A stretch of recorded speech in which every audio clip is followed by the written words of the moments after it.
नमस्कार दोस्तों, स्वागत है आपका हमारे YouTube चैनल मैथअप में।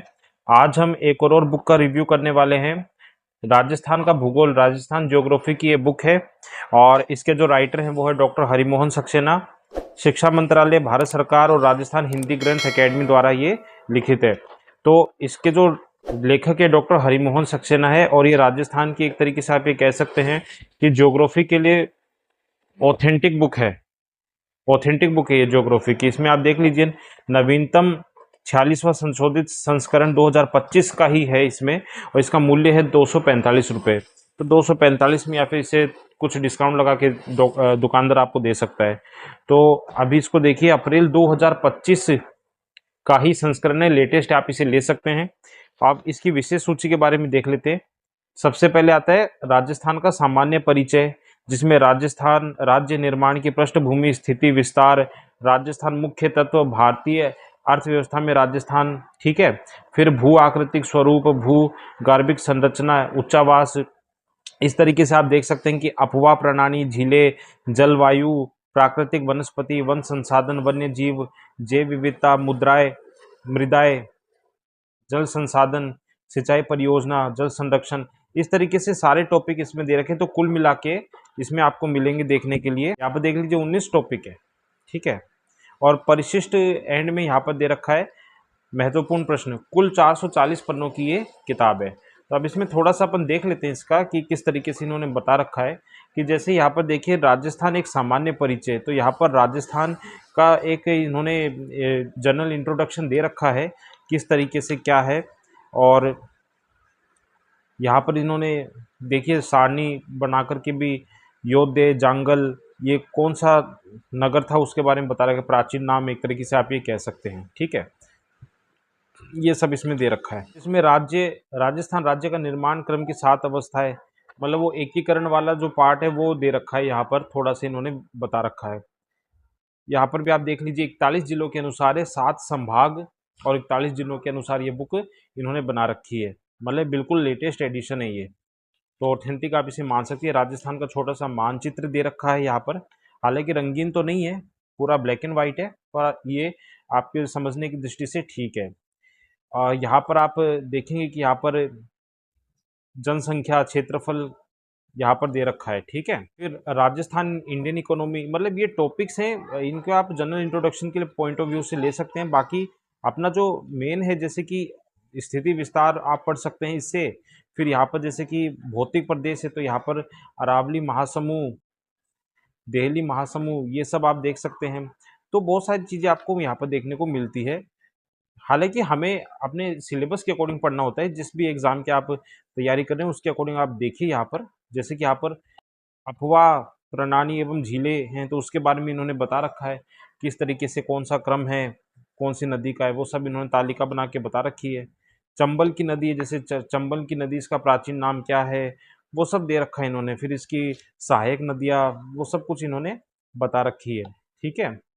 हालाँकि इसमें डायग्राम नहीं दे रखे हैं कि नदियों के, जैसे कि अफवाह तंत्र के डायग्राम वगैरह होते हैं जो अपने को बाकी बुक्स में मिल जाते हैं, वो सब इन्होंने दे नहीं रखे। थोड़ा-सा मेरा मानना है कि देना चाहिए था, जिससे कि डायग्राम देखने में, समझने में आसानी होती है। झीलों के नाम, मीठी झीलों के नाम, ये सब दे रखे हैं। यहाँ पर आप देखिए झीलों के नाम, बांसवाड़ा वगैरह ये सब है ना? तो वो दे रखा है इन्होंने कि किस तरीके से कौन से ज़िले में कौन सी झील है, वो सब इन्होंने यहाँ पर बता रखा है। तो एक तरीके से बुक अच्छी है, इसमें कोई दो राय नहीं है, क्योंकि राजस्थान सरकार की ऑथेंटिक बुक ही है ये। फिर जैसे अगला टॉपिक है हमारे पास जलवायु। तो जलवायु में आपको पता ही है, जैसे कि थॉरनवेट का और कोपेनहेगन का जो अपने पास वर्गीकरण होता है, वो ज़्यादा इंपॉर्टेंट होता है, तो वो सब इसमें दे रखा है। जैसे कि इसमें राजस्थान में जिलेवार तापमान एवं वर्षा भी दे रखी है कि कौन से जिले में कितना अधिकतम तापमान है और वर्षा कितनी होती है, वो सब भी इन्होंने बना के दे रखा है ना। तो सब चीज़ें आप देख सकते हैं यहाँ पर, अच्छे से इन्होंने बता रखी है। फिर अपन यहाँ पर आप देख सकते हैं, जैसे कि तालिका में आपको सब कुछ दिख ही रहा है। यहाँ पर डायग्राम भी बना रखा है इन्होंने, जनवरी के तापमान में क्या होता है ये, है ना, वो सब चीज़ें इन्होंने बता रखी है। यहाँ पर जलवायु कोपेन के अनुसार आप देख लीजिए, कोपेन का अनुसार यहाँ पर क्या है। पर कोपेन के अनुसार जैसे कि अपने को यहाँ पर ये होता है कि BWHW, BSHW, वो सब यहाँ पर लिखा हुआ नहीं, पर हाँ उसके लिए यहाँ पर इन्होंने संकेत बता रखे हैं कि कौन सा वाला हिस्सा कौन सा है, उस तरीके से दे रखा है।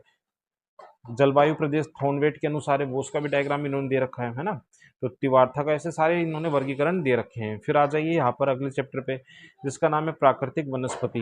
प्राकृतिक वनस्पति में आपको क्या क्या टॉपिक देखने को मिलते हैं वो अपन देखते हैं यहाँ पर। जो सबसे इंपॉर्टेंट टॉपिक यहाँ पर, जैसे कि वनों को प्रभावित करने वाले कारक कौन कौन से हैं, जैसे जलवायु, उच्चावास, मानवीय, है ना। फिर वनों के प्रकार इन्होंने दे रखे हैं कि जो आरक्षित वन है वो उसका क्या है परसेंटेज, वो सब आपको नवीनतम आंकड़े मिलेंगे इस बुक में। तो इसमें आप देख सकते हैं कि रक्षित वन, आरक्षित वन कितने हैं, वो सब कुछ यहाँ पर विस्तार से दे रखा है। ठीक है।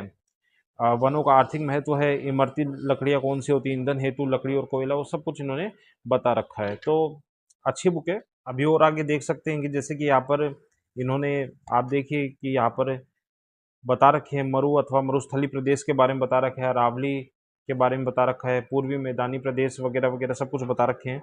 फिर यहाँ पर जैव विविधता का संरक्षण है, उसके बारे में इन्होंने देखे। यहाँ पर सारे जो राष्ट्रीय उद्यान और आप अभ्यारण्य हैं वो सब यहाँ पर बना रखे हैं, बता रखे हैं, दे रखे हैं सब कुछ, है ना। तो लेटेस्ट है, आप देख सकते हैं। कुछ भी कम या ज़्यादा हुआ है तो वो आप इस बुक से आप देख सकते हैं।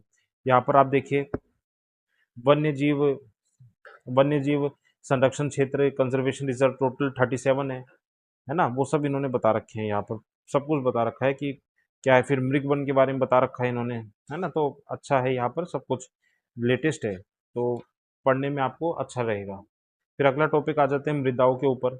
मृदा के बारे में बता रखा है। फिर यहाँ पर मृदा का टॉपिक बहुत ही आसान होता है वैसे, इसमें तो बस जिले ही याद रखने होते हैं, कौन से जिले में कौन सी है। तो सब इन्होंने वर्गीकरण वगैरह दे रखा है सब कुछ। यहाँ पर आप देख सकते हैं, यहाँ पर एरिडी सोइल, एलिफी सोइल, ये सब भी इन्होंने एंटी सोइल्स वगैरह के बारे में बता रखा है ना। तो सब कुछ अच्छे से है, इसमें दिक्कत नहीं आएगी आपको समझने में। और भी आगे देख लेते हैं थोड़े एक दो टॉपिक और, जैसे कि तो अब यहाँ पर एक और अपन टॉपिक देख लेते हैं, जैसे कि यहाँ पर राजस्थान में पर्यटन। तो यहाँ पर भी आप देखेंगे पर्यटन का इन्होंने सब कुछ विस्तार से बता रखा है यहाँ पर, कि किस तरीके से पूरा पैराग्राफ पढ़ेंगे तो आपको पता चलेगा कि क्या क्या पर्यटन में क्या क्या इम्पोर्टेंस है। और यहाँ पर देखिए राजस्थान के पर्यटक स्थलों का वर्गीकरण भी इन्होंने दे रखा है, प्राकृतिक स्थल कौन से हैं, है ना, वो सब कुछ इन्होंने बता रखा है। सांस्कृतिक केंद्र कौन से हैं, है ना। तो यहाँ पर जियो टूरिज्म के बारे में भी इन्होंने बता रखा है।